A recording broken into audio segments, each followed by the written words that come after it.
Hello friends of the internet, welcome back to the Driven Dave YouTube channel. If you're just joining us, hit that subscribe button, I'd really appreciate it. Today on the channel, I'm very excited. As you can see, my surroundings are slightly different today as I'm coming to you from a 2020 Tesla Model Y. And this is the dual motor. Let me see what the stats are on this while we're at it. Looks like 57,000 miles on the clock. Full self-driving included, and yeah, this is the long-range dual motor. So I'm not sure what the full range is on this, but like right now we're showing 72% stated charge and predicted 211 miles of range. So today's video is going to be more about like, what is a 2020 Model Y like for somebody who owns a Model 3? So that would be me. And if you're just joining us, I drive a 2022 Tesla Model 3 long-range dual motor. So it's a similar car, but obviously, you know, much smaller in the sedan form. Now, I'm gonna spoil the review and just tell you my verdict right now. This is a very nice car. Like, the Model Y it's great.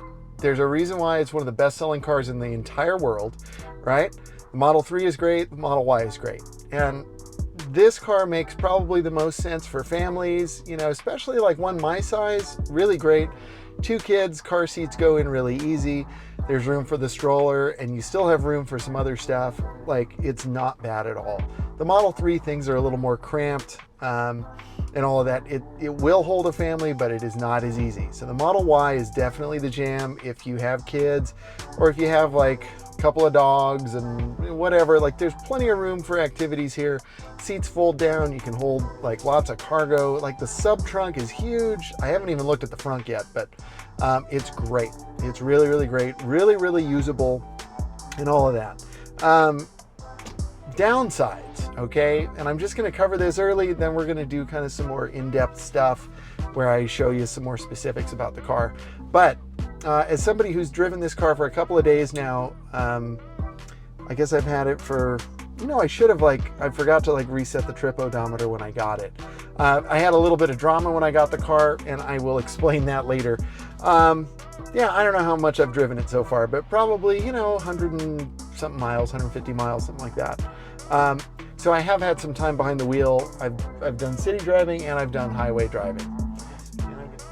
And I noticed, like, after driving this car on the highway, driving it on the street, kind of all kinds of different scenarios in traffic, and it's great. It does all the Tesla stuff really, really well. If you already have a Tesla, you know what I'm saying? Like, everything is here. It's great. Like, you just know, you know what it's going to do. You know where everything is. It's terrific. So, and I love Teslas for daily driving. I think it's like the best car to have. So I did notice, however, that like this thing is a little bit like, and I know it's very efficient for what it is, but it is thirstier than the Model 3. It definitely uses more juice when you drive. So I was looking at the trips thing, and I'm sorry I can't get you in here. In 975 miles, this baby has averaged 289 watt hours per mile. And I know that's not terrible, right? But it's still like a bit more than the Model 3. I usually average around 230 to 250. So I was definitely noticing that like the battery just drains a little bit faster in this. It's not a big deal, but it's something you should consider, especially if you're looking at it as like your main commuter. So if you're looking for just something to drive around, I would get the Model 3 personally.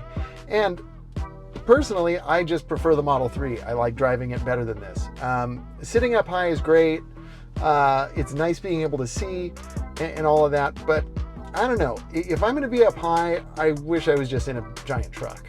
You know, give me a full-size pickup truck, or you know, Ford Expedition or something like that. With this, I just feel like I'm kind of, it's just not my vibe. However, you know, would I love for my wife to have this car? Yes, absolutely. I would love it if this were her car and, you know, the kids could ride in it. Absolutely. And I would be delighted to drive them around in it. And look, I really do like this car. I could use it as my daily driver and be very happy. It's just, for me, personal taste, and, you know, no offense to any of my Model Y friends. I know a lot of you out there have them, and I really like your cars. So this is just a matter of taste. I like sitting lower. I like the sports car feel, and I like the styling a little better. But this is a really, really great car, and I understand why it's like one of the best-selling cars in the world, without a doubt. You know, so let's talk like specifics on some other things. You know, this is a 2020 model, so I guess this was their first try at it, and they did a really good job. The quality is surprisingly good in here. There are a couple of little Tesla things that are Tesla things for sure. You'll notice that I'm sitting on the white seats instead of the black seats. And you know, I've heard people say that the white material is softer than the black material. I can't imagine why that would be, but this does feel kind of soft. I don't know if it's just the placebo effect or whatever, but I think it is quite nice, actually. And being a 2020 model, like all of these materials are a little bit different. This is more of a, I don't know if it's real leather or if it's, you know, the vegan leather steering wheel, but it's a different leather than what I have in my 2022 model. Also, you know, all of this is a nice black, and they've gone kind of to like a gray, like a dark gray. So I really kind of like the black. I think it looks, I like the black in this car a lot better, you know, I have to say.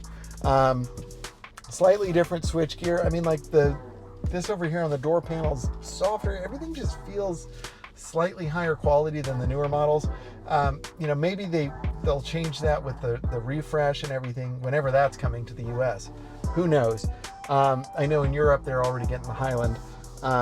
But like, you know, the white door card insert, like that feels nice. It's soft, it's high quality feeling. Everything kind of has like a nice solid feeling. The doors in this car are like heavy. I don't know if you can hear that, but it's got like a tank-like thud. It just feels slightly more substantial than the Model 3. It really does. Everything feels a little bigger and a little heavier duty. So I did notice that. Everything else, you know, these visors and mirrors, it's all Model 3, you know, all cheap, you know, bargain basement Tesla stuff. I mean, look, no offense, I get it, like they need something that's affordable and easy to put together. I mean, you know what you're getting with a Tesla. Let's call it that. I've noticed the stocks in this car, not very responsive. I've kind of had that problem in my car too, but it's something I've noticed like more in this car. I don't know what that's all about. The infotainment system, like being a 2020, I'm sure it has a slower processor. It generally handles everything pretty well, but I've noticed like the map refresh rate and stuff is a little bit slower. Sometimes the cameras take just a split second longer to come on. I don't like that. But everything else seems to work great. The stereo is, you know, phenomenal. Everything sounds wonderful. You know, full suite of Tesla stuff. It just seems like it's a little laggy, just ever so slightly. But you know what? If you bought a 2020 used and this was your car, you'd be delighted with it. I guarantee it. Also, the little steering wheel controls, these have like a rubberized thing that's nice and grippy. So I do like that. I kind of wish mine had that. Mine has more of a metallic feel, which at first I thought was more of like a high dollar feel, but not so much. So I thought it would be kind of nice, you know, to kind of get you in here a little bit closer so you can kind of see everything. You'll notice the screen, you know, everything looks great. You can see like it's a little slow to load up, but so you can see everything like loads up. It's a little laggy, but not much. It really does handle that quite well. Again, I was talking about the steering wheel and the material being slightly different. I do like this. Feels really good. And then I was talking about, you know, all of this kind of black. I think it's just it's a nicer looking material, nicer feeling material than the new stuff. This is part of my mirror assembly. Never mind that. That's I'll explain later. And then you've got all this piano black stuff. I will say, I think, I don't know. Oh, sorry. Close lid gently. Wow. How did you know? How did you know that? Info. Yeah, that's great. No info. But anyway, close lid gently. That's kind of creepy that the car knew I was being sorry, car. I feel bad now. And then here we've got this other piano black lid, and I think it all looks really nice. I really don't understand this. How is this, like, what is under here? I don't see how you're supposed to charge your phone here. Maybe you're supposed to, like, where does that connect to? I don't know. But there's another one right there, a USB-C. So I suppose you could plug in your charge cable there. But yeah, again, I don't know. They're nice and gentle. Nice and gentle. Wow, that's crazy. But yeah, piano black, I mean, I know everybody hates it because it shows fingerprints and dust and everything. I still kind of dig the look. I think it looks real nice. Again, we're talking about these door cards. These are really nice. I love the white on black contrast. Like the white and black interior would not be for me. I drink too much coffee. I'm just not into the white seats. I don't like it. And then here's kind of a problem that people don't really talk about.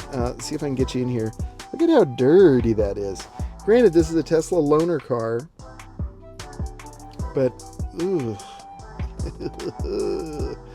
you know, for me, that would not work out well. Again, too much coffee, it's too dangerous. I can't do it.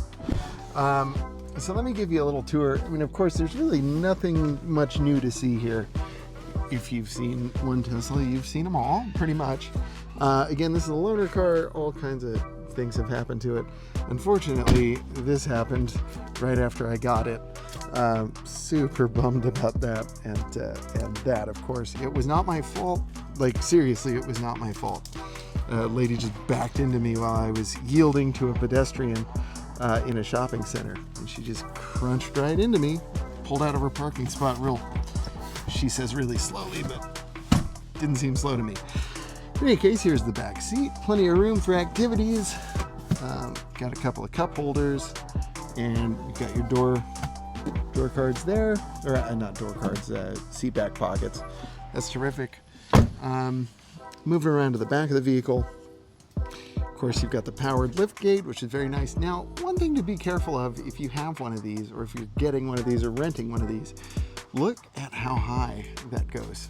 So you can see, like, here's like my little roof here. It's not that far away from the lid there. I mean, and unfortunately, like, it happened to a buddy of mine.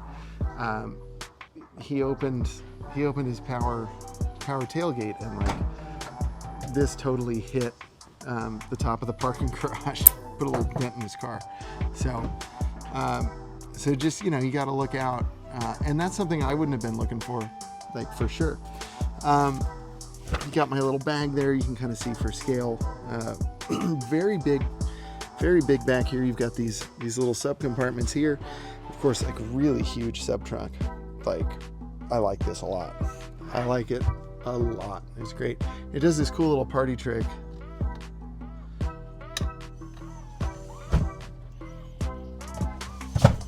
You can hear there's a little motor that actuates. Unfortunately, that doesn't bring the seats back up. It just drops them flat. But still pretty neat. So there you have it. That's the trunk, or the hatch, whatever. Let's take a look at the front while we're at it.